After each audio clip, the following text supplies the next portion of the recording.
ഉസ്താദ്, എന്റെ സുഹൃത്തുക്കളിൽ പലരും മുടി കളർ ചെയ്തുകൊണ്ട് പള്ളിയിൽ വരാറുണ്ട്.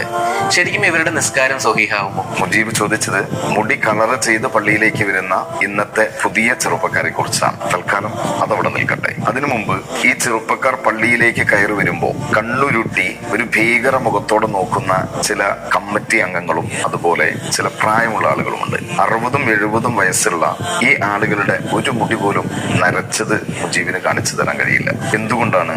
ഡൈ ചെയ്യുന്നതാണ്. യഥാർത്ഥത്തിൽ ഇസ്ലാം മുടി കറുപ്പിക്കുന്നതിനെയാണ് വിലക്കിയിട്ടുള്ളത്. മറ്റ് കളറുകൾ ഇസ്ലാമിൽ അനുവദനീയവുമാണ്. മക്കം ഫത്തഹിന്റെ ദിവസം അള്ളാഹുവിന്റെ റസൂലിന്റെ മുമ്പിലേക്ക് അബൂബക്കർ സിദ്ദീഖ് റളിയല്ലാഹു അൻഹുവിന്റെ പിതാവായ അബൂ ഖുഹാഫ എന്ന ആളെ കൊണ്ടുവന്നു. അള്ളാഹുവിന്റെ റസൂലിന്റെ മുമ്പിലെത്തിയ അദ്ദേഹത്തിന്റെ മുടി മുഴുവനും നരച്ചിരിക്കുന്നത് കണ്ടപ്പോ ഹബീബായ റസൂലുള്ളാഹി തങ്ങൾ സ്വഹാബത്തിനോട് പറഞ്ഞു, ഇദ്ദേഹത്തിന്റെ മുടിക്ക് നിങ്ങൾ കളർ കൊടുക്കുക, വജ്തനിബുസ്സവാദ്, പക്ഷെ നിങ്ങൾ കറുപ്പ് കളർ കൊടുക്കരുതേ.